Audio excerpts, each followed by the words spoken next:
বাক্যের ক্রিয়া সকর্মক না অকর্মক আমরা কি করে জানবো? আসো খুব সহজ পদ্ধতিতে। বাক্যের যে সমাপিকা ক্রিয়া রয়েছে এই সমাপিকা ক্রিয়ার সামনের দিকে কি বসাবে, কি বসিয়ে শুধু পড়ো, এখানে মনে মনে কি বসালাম দিয়ে পড়বো, কি যায় উত্তর দিতে পারছে না, তাহলে কি করব? এবার কাকে দিয়ে প্রশ্ন করে দেখব। কি দিয়ে প্রশ্ন করে দেখলাম উত্তর দিতে পারছে না, তাহলে আমরা কি করব? কাকে দিয়ে প্রশ্ন করব। কাকে যায়, কি বা কাকে দিয়ে প্রশ্ন করে কিন্তু আমি কিছুই উত্তর দিতে পারছে না। এই বাক্যের যে সমাপিকা ক্রিয়া রয়েছে একে আমি জিজ্ঞেস করছি কি বা কাকে দিয়ে, কি যায় বা কাকে যায়, উত্তর দিতে পারছে না। তাই এই বাক্যের ক্রিয়াটা রয়েছে কি? অকর্মক ক্রিয়া। এই বাক্যের ক্রিয়া হচ্ছে অকর্মক। ঠিক আছে, এইবার আমরা জানবো কি বাক্যের ক্রিয়া সকর্মক কি করে চিনব। বাক্যের যে সমাপিকা ক্রিয়া রয়েছে এই সমাপিকা ক্রিয়াকে এর সামনে দিকে আমি কি বসাবো।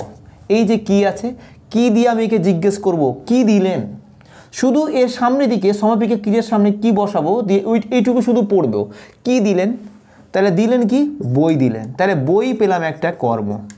এবার দেখো কি দিয়ে প্রশ্ন করে তো আমি উত্তর দিতে পারলো, এবার আমি কাকে দিয়ে প্রশ্ন করে দেখব। কাকে দিলেন, এই কি এর জায়গায় আমি কি দিলেন সামনে দিকে শুধু কাকে বসাবো।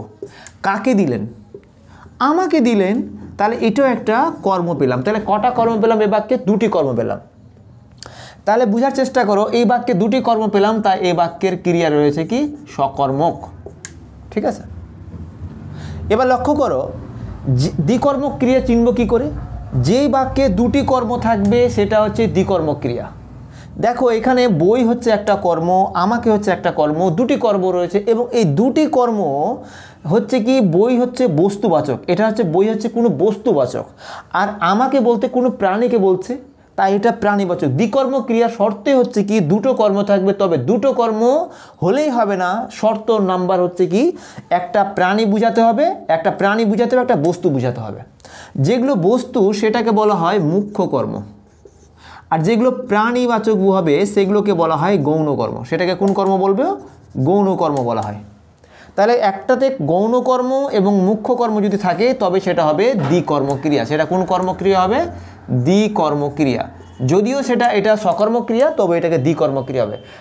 ঠিক আছে, তবে একই রকম দুটোই যদি মুখ্য কর্ম বা দুটোই যদি গৌণ কর্ম হয় একই কোনো বাক্যে, তাহলে সেটা দ্বিকর্মক্রিয়া হবে না।